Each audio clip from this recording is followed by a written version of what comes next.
we're back with part two of our show with Jane Deuber, and Jane is a business strategist, an international speaker, and a 7-time successful entrepreneur. And we've been talking with Jane about her questions that she asks, the systems that she has, the planning that she does, and so forth. So let's now, Jane, talk about, okay, these people have all these wonderful things in front of them. A lot of people get overwhelmed by this. And so how do you either slow them down or get them to calm down? What advice do you have for people like that? Well, I mean, I think the first thing we want to look at, Gayle, in helping people not get overwhelmed is just really focusing on doing the right things at the right time. And so, if you know, in my conversations and work with so many entrepreneurs, one of the things that I see is they're taking on too many projects at the same time. So then really mapping out what happens when. So, you know, there's a success path that we share. This is, you know, the foundations are first and then the marketing comes. I will tell you that one of the most important skills that we make sure is in everybody's plan early on in their quarter is this whole idea of mastering high ticket enrollment. Because here's what happens. This is a perfect example of people putting the wrong thing first. You know, we look at people who are out of the marketplace looking to establish a consulting or coaching, speaking, training company. And what we find is that they'll work really, really hard to build their list. They might be playing in social media. They might be speaking on stages, doing podcasts such as this. But they work so hard to get that lead. And then the lead then comes into the community. Maybe they opt into their list. They get a free gift. And then lo and behold, they're able to move them into a conversation. And Gayle, 9 times out of 10, people are shooting from the hip. That high ticket enrollment conversation, that thing they worked so hard to get to, they're not able to close. In fact, it's not uncommon for people to have 10 conversations and close maybe, if they're lucky, maybe one person. So 1 out of 10 is a typical closing rate from that sales conversation. But as an entrepreneur, sales is the most important thing that you need to master. So that's one of the things that we often find that is in the person's first quarter. Some of their initial goals or skills that they want to develop is learn how to have those aroma conversations so that when they're out networking and creating those new leads, they have a very proven path that they can have for that conversation that leads the right client to the yes. And so that's one example of, you know, making sure we're not taking on so much, because I found that many of our clients can have a very successful 6-figure business without a massive list and without a whole lot of running around the country, attending events and speaking on stages. What's important is they have a really solid clarity of who they're serving, what they're offering, and then have the ability to move people into their programs through a one-on-one conversation. So let's look at some of the businesses that you built, Jane. What are, you've had 7 of them. What have they been, and are there any of them that have something in common, or did you start from scratch with every single one of them, or what did your journey look like?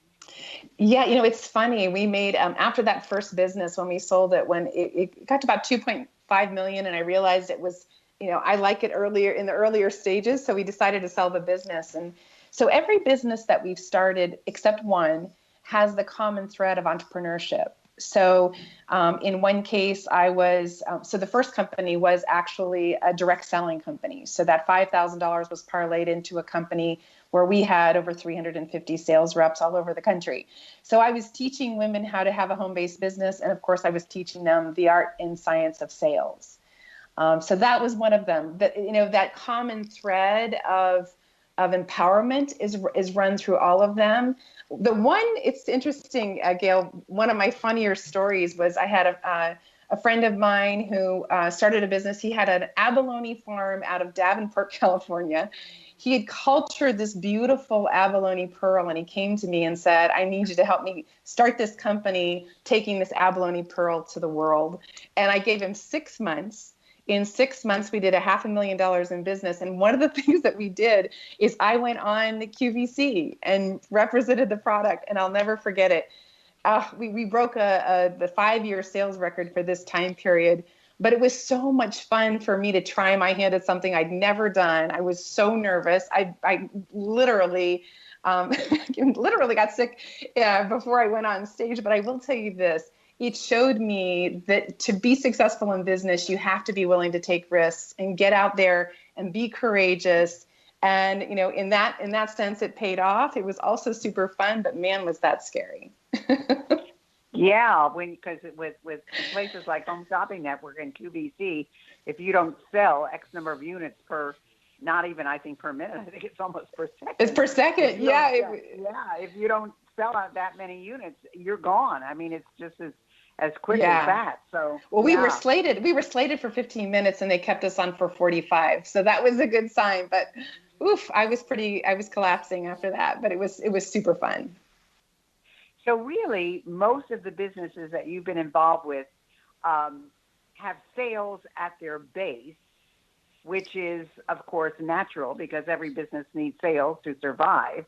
Mm-hmm. But you've just translated the process of how you sell or what you sell to various industries. Right. Yeah. And the common thread, I know I think it was a skill that I picked up early on from my dad. And even today, I mean, I'll tell you, so right now how our business is structured, I'm doing the planning under our umbrella company of Global Experts Accelerator. This is a gift to my community at the turn of every year. But my two other companies are technology companies. So one of them is an e-learning company. So those who are experts who want to leverage their content by delivering their programs online.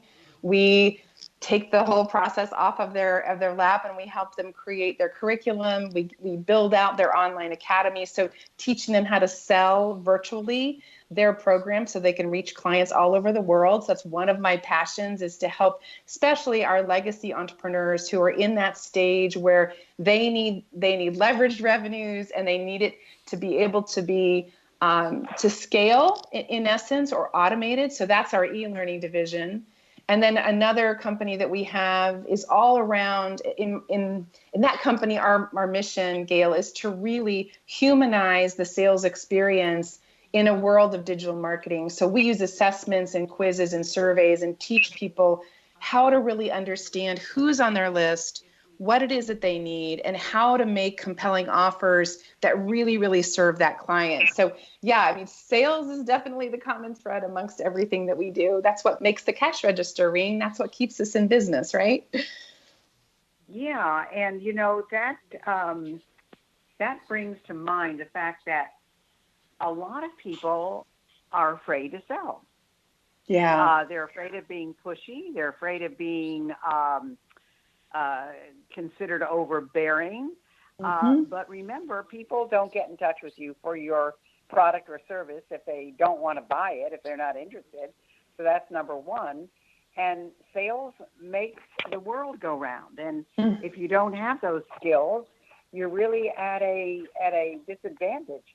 And if this is not something that you do well, then you need to hire somebody or bring somebody in who can do it well.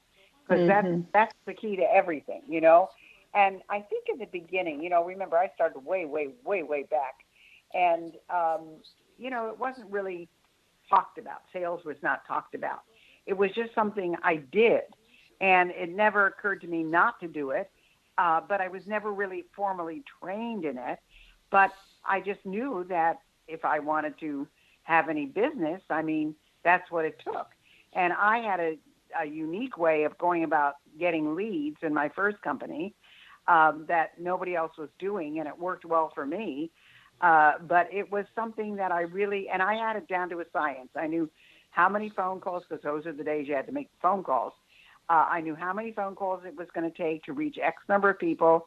I knew how much information I was going to have to send out to make one sale. And I had it down almost to a science. But I didn't know it was a science. I mean, it was just something I did, I mean, and so I knew, people say this is impossible, but even when I went into speaking, again, remember the computer wasn't there, email wasn't here. I actually got on the phone and called 100 meeting planners a day. I called 500 a week. And I really didn't care who said no. I only care who said yes. And again, it was a formula that I didn't realize I was doing but I knew if I got on that phone, I would get X number of bookings. And within 9 months, I was doing 135 programs a year. So Wow. and now it's totally different because nobody answers their phone and people are so overworked and everybody wants to be contacted through email or text. So it's a whole different world out there. So how do you adapt what you're teaching to what's going on in today's world, which is constantly changing? Well, I mean, it's a great question. And I love your story because it shows resilience, resourcefulness, all the things that we can bring into the current way of marketing. I'll give you kind of a little of how we sort of, I would call that the sales hack that we do now. But before I want to share, you were talking about, a lot of people have resistance to selling. And it was the third business that we started. Two partners and I started an association for women in direct sales. And so we had a membership in 20 different countries, and we were teaching them the art and science of sponsoring. And we did some research. And one of the things that I found, Gayle, was what I call the values disconnect. And that is that we know that if you ask someone to do something that's out of alignment with their values, they'll try it, but they won't do it consistently, and they won't do it for very long and well. And so what our whole process, network marketing companies would bring me in to teach their sales people, and sometimes we could have as much as a 400% increase in sales after the months after we would teach this. But all we did was we had them see that what they thought was out of alignment with their values, sales, when they saw that actually, when done properly, with the purposefulness behind it and with the process clearly defined, that actually selling becomes the greatest expression of their core values. So we did sort of a flip in how they saw sales and saw it actually as the greatest form of contribution that they could make when they did it well. So I think that's one thing I want your listeners to hear is sometimes it's the smallest distinctions that changes our perception that allows us to show up more powerfully. What we do today in this world of online marketing, when everything is at the other end of an email, is we use assessments. So, for example, I'm here in this process, and we've brought hundreds of people through the Best Year Yet campaign. And every day in my inbox, I receive a copy of what we call our power planning quiz. And the power planning quiz helps people kind of see where they are in the process. So they're scaling themselves on a scale of 1 to 10 so we can get a score. And then we ask 3 questions. And Gayle, I can't tell you, it's so revealing for people to be able to share. And then what happens is I look at it, it's the good old days, right, of really caring about who's at the other end. And I personally, during this campaign, send an email to acknowledge whatever they expressed in their quiz, to acknowledge where they are, to really let them feel seen, heard, and understood. And that, to me, is the most important thing in this day and age of digital marketing, is we have to humanize the process. And so that's how we use our assessments to do it.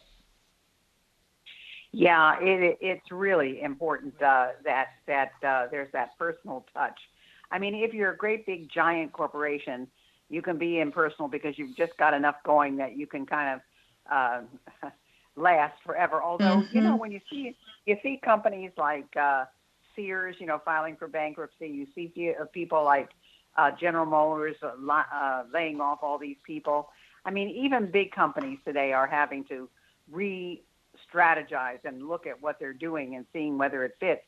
But as an entrepreneur, I mean, one little thing can just wipe you out. So you really need to pay attention to what's going on. And again, if you have the ability to sell, which is a key, if you have the ability to relate, if you really take the customer's experience into your psyche and make that a part of what your company is about, you're going to get out of this okay. You may have to make some changes.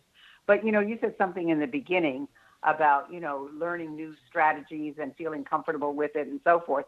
And it's true because you can teach me something new and I can do it.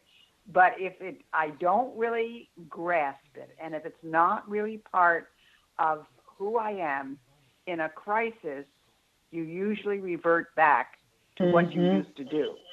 And that's the sad part of it. So, that's a part of all of this. So So what are some of the things, Jane, that you might have done differently with all these businesses that you've been involved with? That's a great question. I mean, I think what I did well is I always made sure that where I was putting my time and attention was really aligned with who I am and why I feel I'm on the planet.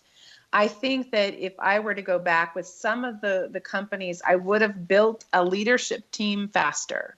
I can build a support team, and that support team or the people who are supporting me, I would say, in two businesses specifically, I think I would have built a leadership team that duplicated me sooner. Because that's where we can all become burnt out. And I think this last business, I've done a better job of letting go of more, of empowering others, sort of that leading from the back of the room. Because as I get closer to that stage where I want to transition out of the businesses, I need to have people that I trust and love and who are capable. And so I would say that would be one shift that I would make, is build a leadership team, not just a support team.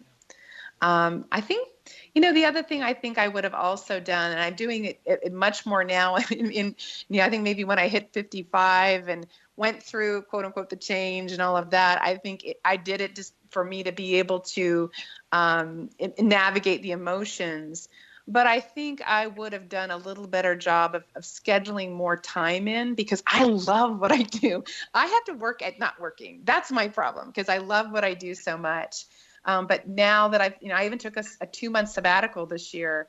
My mom passed in June. I did a lot of caretaking up until then. And I took 2 months off where I completely disconnected from the business. And I think maybe going back, I would have maybe taken bigger chunks of time in between, selling one business and starting another. But I think those would be the two things, both of which would give you more freedom, right? But what you've said is very important.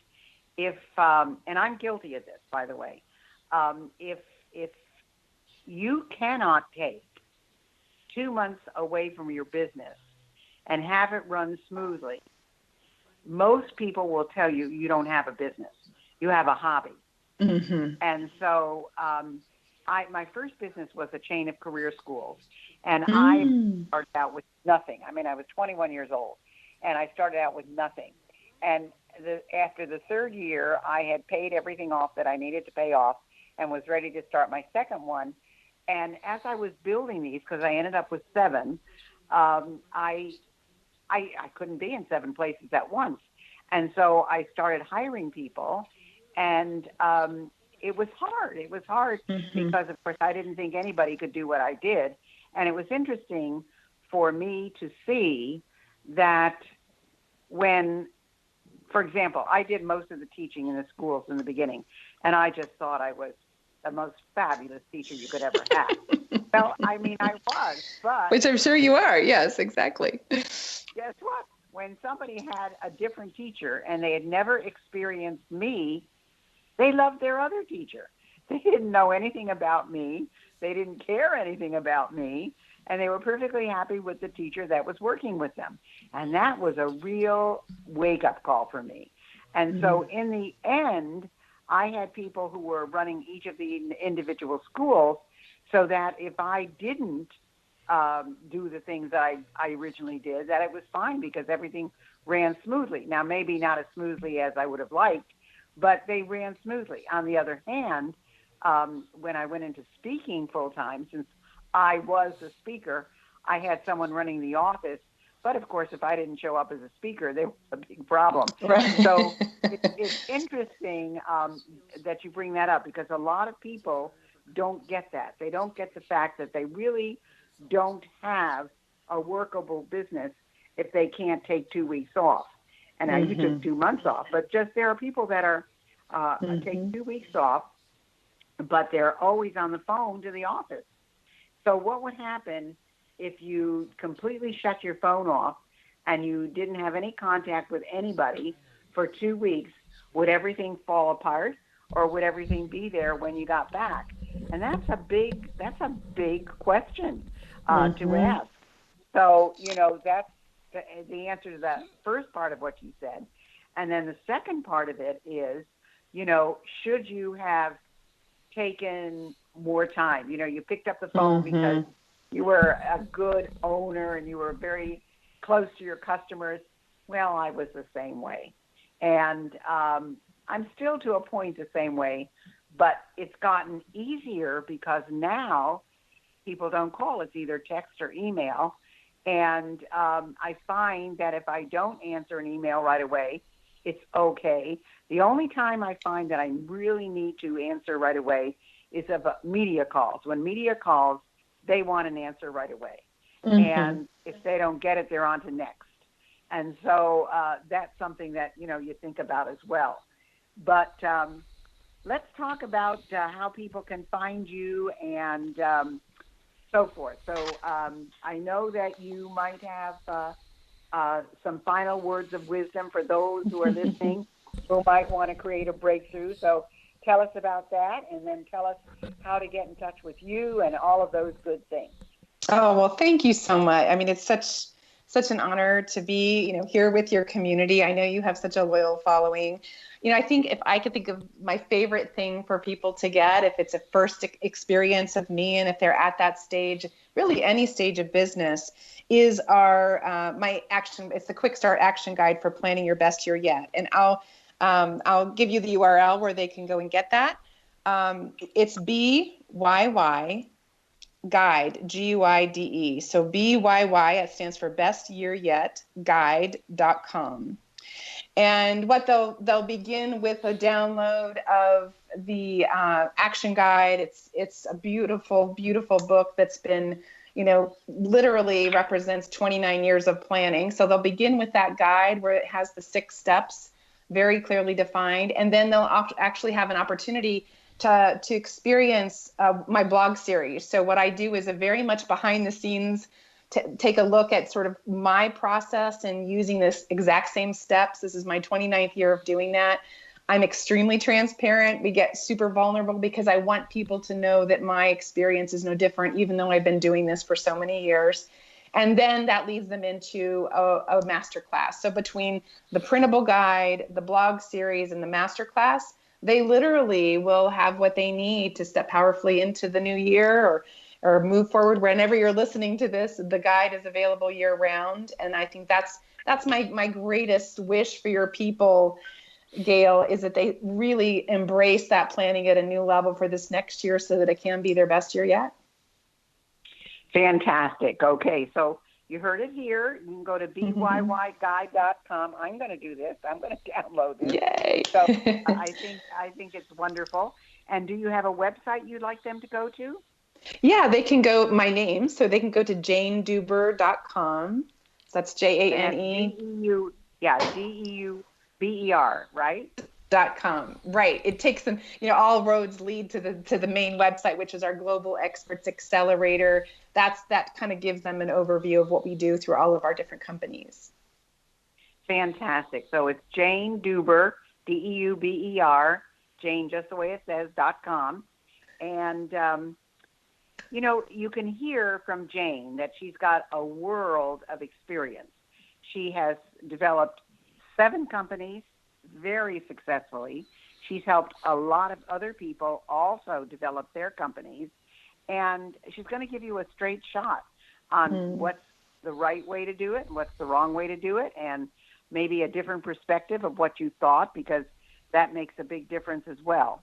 So we've got about a minute and a half left, Jane. Is there something we haven't talked about that you would like to tell our audience that we did not cover? Well, I mean, I think the message to them is more to their hearts, I would say, Gayle. The reality is that having your own business, no matter what stage of life you're at, it is a remarkable journey that will forever change your life.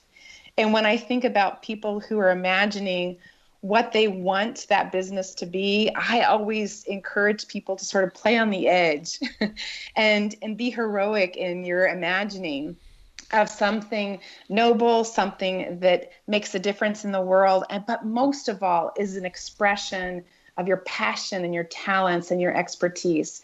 And while it can be scary, I got to tell you, the world, the universe itself rewards courageous action. And so even though you may feel like it's something outside your reach, I got to tell you that it's worth taking that leap. Because when you do, no matter what you get from it, no matter what the end result is, no matter what the journey is, you yourself will be enriched as an individual and have amazing experiences that you'll have for the rest of your life. So just to be courageous and to take that action, those would be my final words of wisdom. Well, that sounds great. And remember, you can go to Jane Deuber, DEUBER.com, or to get your guide, it's BYYguide.com. Thanks so much for being with us, Jane. It's been delightful, educational, and I'm sure our listeners will start off the new year with a big bang if they go to your site and find out more about you. Thanks so much for being with us. Oh, you're so welcome, Gayle. Thank you for having me here. And Happy New Year.